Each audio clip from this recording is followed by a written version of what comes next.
Hello दोस्तों, कैसे हो आप। आशा करता हूँ बहुत ही बढ़िया होगे। दोस्तों, हमने पिछले वीडियो में मांग के जो 3 प्रकार हैं, कीमत मांग, आय मांग तथा आड़ी और तिरछी मांग के बारे में अध्ययन किया था। इसके साथ साथ आय मांग के 2 और प्रकार, श्रेष्ठ किस्म की वस्तुओं में आय मांग और घटिया किस्म की वस्तुओं में आय मांग तथा आड़ी अथवा तिरछी मांग में प्रतिस्थापन और पूरक वस्तुओं के बारे में अध्ययन किया था। दोस्तों, यदि आपने वह वीडियो नहीं देखा है तो मेरा यूट्यूब चैनल जीत ज्ञान सागर में जाकर वह वीडियो देख सकते हैं। दोस्तों, यदि आपको यह वीडियो अच्छा लगे तो वीडियो को लाइक, शेयर और सब्सक्राइब करना न भूलें। दोस्तों, आज हम इसी टॉपिक का एक महत्वपूर्ण टॉपिक मांग के नियम लागू होने के कारण के बारे में अध्ययन करेंगे। दोस्तों, एक सामान्य सी बात है कि हम जब भी क्या करते हैं, मांग वक्र देखते हैं, जो हमारा मांग वक्र होता है बाएं से दाएं नीचे की ओर झुका हुआ होता है जी। तो ऐसा क्या कारण होता है कि मांग वक्र जो है हमेशा बाएं के से दाएं नीचे की ओर झुका होता है। ठीक है, मांग का नियम क्यों लागू होता है, इसके बारे में अध्ययन करेंगे। तो सबसे पहला हमारा टॉपिक आता है सीमांत उपयोगिता ह्रास नियम।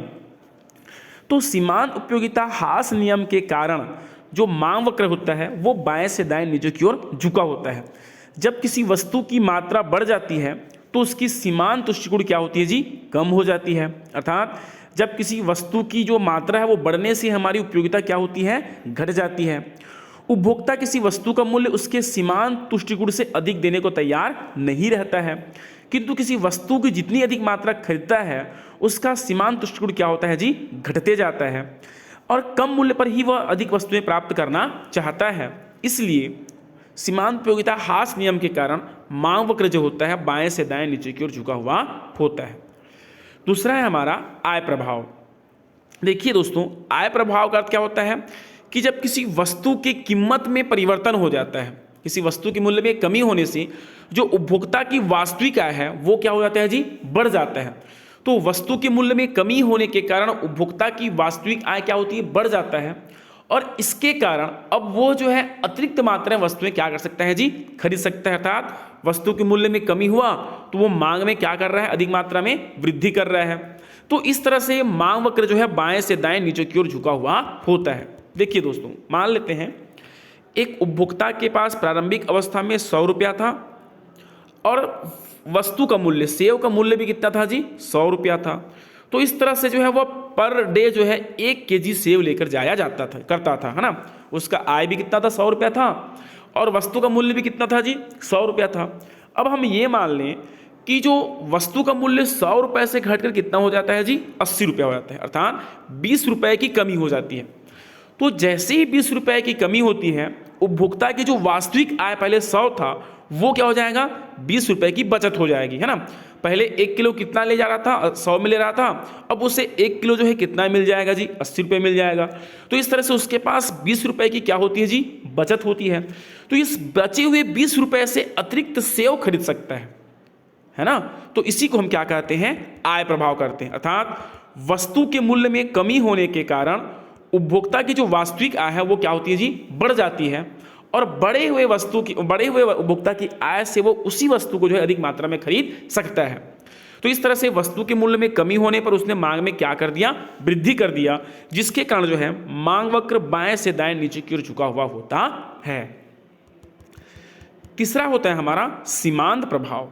सीमांत प्रभाव का अर्थ बताया था कि किसी एक वस्तु के मूल्य में कमी या वृद्धि होने पर प्रतिस्थापन प्रभाव ना। प्रतिस्थापन प्रभाव मतलब क्या होता है जी, कि एक वस्तु के बदले में दूसरे का प्रयोग करना हमारी क्या कहलाती है, प्रतिस्थापन कहलाती है। जैसे चाय का मूल्य बढ़ गया तो हम क्या कर लेते हैं, कॉफी पी लेते हैं जी। तो किसी एक वस्तु के मूल्य में कमी होने से दूसरी वस्तु की मांग में क्या हो जाती है, वृद्धि हो जाती है। जैसे हम ये सोचें कि चाय और कॉफी दो क्या है, प्रतिस्थापन वस्तुएं हैं, एक दूसरे की स्थापन वस्तुएं हैं और प्रारंभ में दोनों वस्तु का मूल्य कितना है जी, इक्वल है, 5-5 रुपया है। 1 कप चाय का मूल्य भी 5 रुपया और 1 कप कॉफ़ी का मूल्य भी कितना है जी, 5 रुपया है। अब चाय का जो मूल्य है वो 5 रुपये से बढ़ कितना होता है, 10 रुपया हो जाता है। तो जैसी एक वस्तु के मूल्य में वृद्धि होती है, ठीक है, तो इसकी मांग क्या हो जाएगी, अब कमी हो जाएगी, क्योंकि अब दूसरे वस्तु की मांग में हम क्या कर देंगे जी, वृद्धि कर देते हैं। तो प्रतिस्थापन प्रभाव के कारण भी अर्थव्यवस्था में मांग का नियम लागू होता है, क्योंकि लोग अब चाय का पीना कम करके कॉफ़ी पीना चालू कर देंगे। तो इस तरह से प्रतिस्थापन प्रभाव के कारण ठीक अर्थव्यवस्था में मांग का नियम जो है बाएं से दाएं नीचे की ओर झुका हुआ होता है। तीसरा होता है कीमत प्रभाव। दोस्तों आप तो जान ही रहे होंगे कि मांग का नियम का आशय ही क्या होता है जी, कीमत प्रभाव से होता है। अर्थात जैसी वस्तु का मूल्य बढ़ेगा मांग में क्या हो जाती है, कमी हो जाती है, और जैसी वस्तु के मूल्य में कमी होती है मांग क्या होती है जी, बढ़ जाती है। तो इसलिए भी जो है हमारा मांग वक्र क्या होता है, बाएं से दाएं नीचे की ओर झुका हुआ होता है। ठीक, तो कीमत प्रभाव भी जो होता है वो मांग के नियम को लागू होने में कारण सिद्ध होता है। तीसरा होता है आपका वस्तु के वैकल्पिक प्रयोग। अब वस्तु के वैकल्पिक प्रयोग का मतलब क्या होता है कि मान लेते हैं कोई वस्तु सस्ती है, जैसे बिजली मान लें, है ना। यदि बिजली क्या हो जाती है, सस्ती रेट में मिलने लगे, तो लोग जो है इसका प्रयोग एक से अधिक क्षेत्र में करते हैं। जैसे मान लेते हैं आपके घर में यदि पर यूनिट जो है 10 रुपया बिल लगा जाए, तो क्या होगा, लोग जो है कम मात्रा में यूज़ करेंगे लाइट का, बिजली का, है ना। लेकिन इसी को जो है हम 1 रुपया अलग कर दें पर यूनिट, तो लोग जो है अधिक से अधिक मात्रा में क्या करेंगे जी, बिजली का उपयोग करते हैं। जैसे पहले मान लेते हैं 10 रुपया था तो 2-4 बल्ब लगा जलाते थे, ठीक है, और कभी कभार जो है आयरन कर लेते थे। लेकिन जैसे ही क्या होता है कि बिजली की जो दर है ना, वो क्या होती है, घटती है। लोग जो है 4-5 बल्ब जलाएंगे, आयरन भी उसी से करेंगे, टीवी भी चलाएंगे, फैन को जो है हमेशा क्या करते हैं, ऑन करके रखेंगे, क्योंकि बिजली की दर क्या हो गई है जी, घट गई है। तो इस तरह से वस्तु के वैकल्पिक प्रयोग, अर्थात एक वस्तु का जो है कई क्षेत्र में प्रयोग करने पर भी मांग का नियम जो है लागू होता है। तो इस तरह से मांग का नियम प्रतिस्थापन प्रभाव पर, आय प्रभाव पर, सीमांत उपयोगिता ह्रास नियम पर, कीमत प्रभाव तथा वस्तु के वैकल्पिक प्रयोग के कारण जो हमारा मांग का नियम लागू होता है, और मांग का नियम जो है बाएं से दाएं नीचे की ओर झुका हुआ होता है। अगला टॉपिक है हमारा मांग के नियम का अपवाद। अर्थात दोस्तों जैसे हमने भी पढ़ा था कि मांग का नियम जो है बाएं से दाएं नीचे की ओर झुका हुआ होता है ना। तो क्या कभी ऐसी भी परिस्थिति उत्पन्न हो सकती है क्या कि मांग का नियम जो है कुछ इस तरह से हो, ऊपर की ओर उड़ता हुआ हो? बिल्कुल हो सकता है। तो इसी को हम क्या कहते हैं, मांग के नियम की अपवाद कहते हैं। जैसे आपको यहाँ रेखा चित्र देख लीजिए, है ना। ये जो रेखा चित्र है, स्थापन वस्तु की स्थिति में मांग का नियम क्या होता है, ऊपर की ओर उठता हुआ दिखाई दे रहा है। तो बहुत सारे ऐसे कारण हैं जिसके चलते मांग का नियम जो है बाएं से दाएं नीचे की ओर झुका, मतलब दाएं से बाएं ऊपर उड़ता हुआ दिखाई देता है। जिसमें सबसे पहला है गिफिन का विरोधाभास। गिफिन वस्तु मतलब क्या होता है जी, घटिया किस्म की वस्तु। तो मांग का नियम जो है घटिया किस्म की वस्तु पर लागू नहीं होता है, क्योंकि घटिया किस्म की वस्तु क्या होता है जी, आपका ज्वार होता है, बाजरा होता है, ठीक है, मक्का होता है।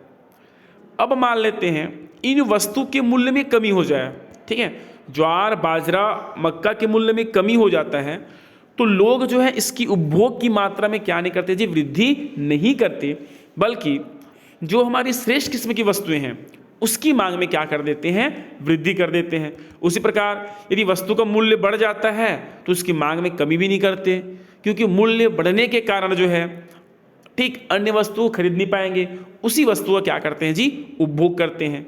तो इस तरह से गिफिन के विरोधाभास अर्थात गिफिन वस्तुओं पर, घटिया किस्म की वस्तु पर मांग का नियम लागू नहीं होता है, क्योंकि जैसी गिफिन वस्तु घटिया किस्म की वस्तु के मूल्य में कमी होती है, उपभोक्ता जो है उस वस्तु का उपभोग न करके अच्छी क्वालिटी की वस्तु का जो है उपभोग करना प्रारंभ कर देता है।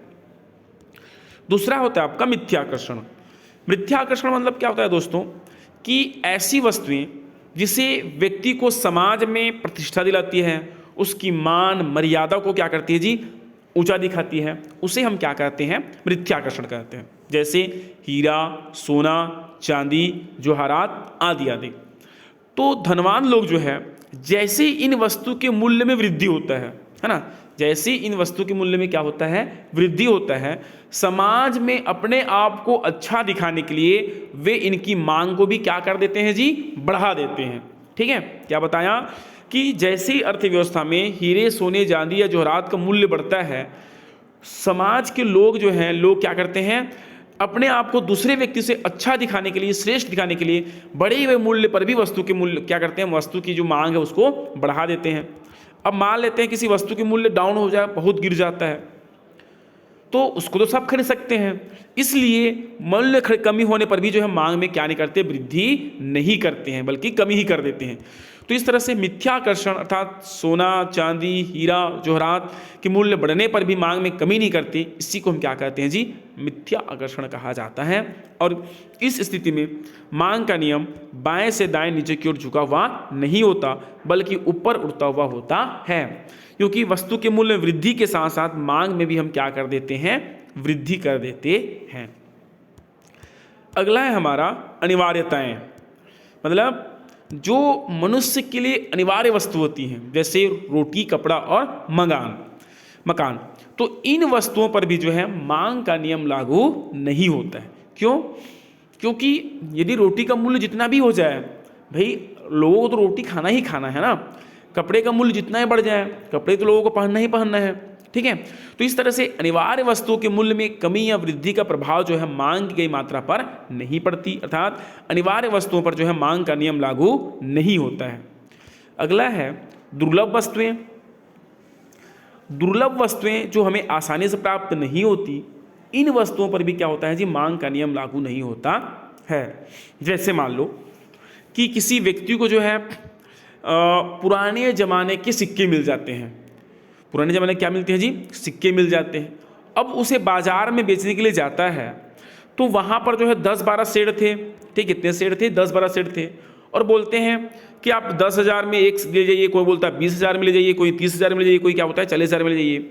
तो क्या आप उस वस्तु की पूर्ति को जो बढ़ा सकते हो क्या? नहीं बढ़ा सकते ना। क्यों? क्योंकि वह वस्तु क्या है जी, दुर्लभ है। वस्तु के मूल्य में कमी या वृद्धि होने पर भी जो उसकी मांग में किसी प्रकार की कोई कमी नहीं होता। तो इस तरह से दुर्लभ वस्तुओं पर भी जो है मांग का नियम लागू नहीं होता है, अर्थात मांग का नियम दाएं से ऊपर उड़ता हुआ दिखाई देता है। अगला है विशेष अवसर पर।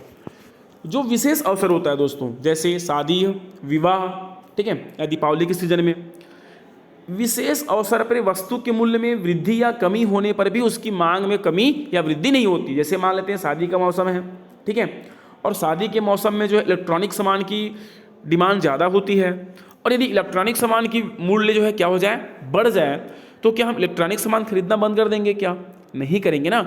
मूल्य बढ़ने पर भी जो हम क्या नहीं करते, मांग नहीं करते, क्योंकि हमें जो है उसकी आवश्यकता पड़ जाती है। तो इस तरह से दुर्लभ वस्तुओं के संबंध में भी विशेष अवसर पर भी मांग का नियम जो है लागू नहीं होता है। और अंत में औद्योगिक तेजी एवं मंदी, ठीक, औद्योगिक तेजी एवं मंदी भी जो होती है वहाँ पर भी मांग का नियम लागू नहीं होता है। वो कैसे कि मान लेते हैं अर्थव्यवस्था में तेजी की स्थिति है, अर्थात लोगों को क्या मिल रही है जी, रोजगार मिल रही है, और जब लोगों को रोजगार मिलेगी तो आय भी क्या होगी, उनको प्राप्त हो जाएगा। अब आय बढ़ जाने से वस्तु की कीमत भी क्या हो जाएगी जी, बढ़ जाएगी। तो वस्तु की कीमत बढ़ने पर भी चूंकि लोगों के पास पैसा है ना, वे मांग में क्या नहीं करते, कमी नहीं करते। तो औद्योगिक तेजी एवं मंदी के कारण भी जो है क्या होता है, मांग वक्र बाएं से दाएं नीचे की ओर झुका हुआ नहीं होता, बल्कि दाएं से बाएं ऊपर उड़ता हुआ दिखाई देता है। अर्थात मांग का नियम जो है, ठीक, कहाँ कहाँ पर मांग का नियम, विभिन्न वस्तु अर्थात घटिया किस्म की वस्तुओं पर, मिथ्याकर्षण, हीरे, सोने, जवाहरात पर, अनिवार्यताएं जो हमारे लिए अति आवश्यक वस्तुएं होती हैं वहाँ पर भी लागू नहीं होता। दुर्लभ वस्तुएं, विशेष अवसर और औद्योगिक तेजी और मंदी पर भी जो है मांग का नियम लागू नहीं होता है। दोस्तों, आज के वीडियो में इतना ही। कल हम मांग के मूल्य सापेक्ष लोच अर्थात मांग की लोच के बारे में अध्ययन करने वाले हैं। यदि आपको वह वीडियो प्राप्त करना हो तो मेरा YouTube चैनल जीत ज्ञान सागर पर सब्सक्राइब और कमेंट करना न भूलें। Thank you.